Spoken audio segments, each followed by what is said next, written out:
Նախքան նյութին անցնելը կխնդրեմ լայքել եւ բաժանորդագրվել մեր ալիքին։ Թրամփը Պուտինին ճանաչեց ագրեսոր, իսկ հետո մարտի 11-ին Սաուդյան Արաբիայի Ջիդդա քաղաքում ամերիկա-ուկրաինական բանակցությունները տևել են շուրջ 9 ժամ։ Ամերիկայի Միացյալ Նահանգները ներկայացրել են պետքարտուղար Ռոբիոն եւ ազգային անվտանգության հարցերով նախագահի գլխավոր խորհրդական Ուոլցը։ Ուկրաինյան Զելենսկու աշխատակազմի ղեկավար Երմակը, արտաքին գործերի եւ պաշտպանության նախարարներ Սիբիգան եւ Ումերովը։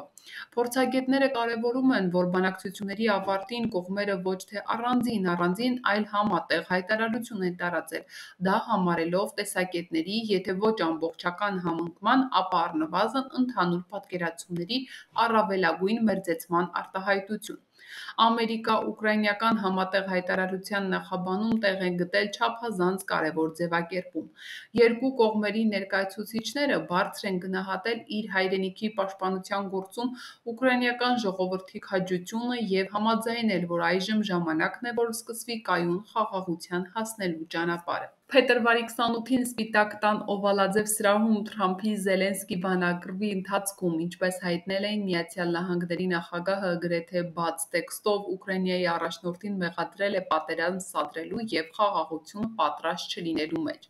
Փորձագետները հատկապես առանձնացրել են Զելենսկի-Վենսի բանավեճի այն հատվածը, որտեղ Ուկրաինայի առաջնորդը Միացյալ Նահանգների փոխնախագահին կշտամբել է ուկրաինական պատերազմի էությունը սխալ ներկայացնելու մեջ, շեշտադրելով, որ իր երկիրը պատերազմում է ագրեսորի դեմ։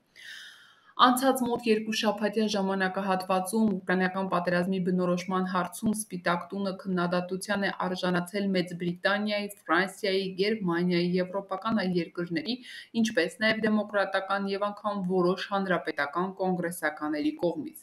Երևում է, որ այդ տարափն իր ազդեցությունն է ունեցել Ջիդդայում ամերիկա-ուկրաինական բանակցությունների քաղաքական գլխավոր ձեռքբերումն այն է, որ Միացյալ Նահանգներն ուկրաինական ժողովրդին ճանաչել է իր երկրի պաշտպանության համար քաջաբար մարտնչող սյուբյեկտ։ Այս ձևակերպման ենթատեքստն ավելի քան թափանցիկ է, եթե պատերազմող կողմերից մեկը քաջաբար պաշտպանում է իր երկիրը,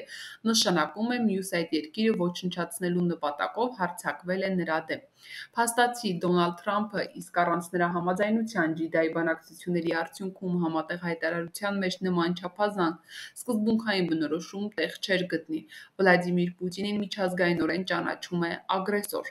Ջիդդայի բանակցությունների ավարտին ԱՄՆ նախագահը տեղեկացրել է, որ մոտ օրերս կկայանա ռուս-ամերիկյան հանդիպում։ Ըստ արևմտյան աղբյուրների, Մոսկվա է գործուղվում ազգային անվտանգության հարցերով խորհրդական Ուոլցը, բայց որպես Դոնալդ Թրամփի հատուկ բանագնաց։ Սա նշանակում է, որ նա Մոսկվա կմեկնի անձամբ Ռուսաստանի նախագահ Վլադիմիր Պուտինի հետ քննարկումներ ունենալու առաքելությամբ։ Ավելի պարզ ասած, Ուոլցը պատրաստվում է Վլադիմիր Պուտինին փոխանցել Թրամփի ուղերձը։ Ուկրաինան համաձայնել է ռազմաճակատային գծի ամբողջ երկայնքով օդում եւ Սևծովում 30-օրյա հրադադար հաստատելու եւ անհապաղ բանակցություններ սկսելու առաջարկությունը։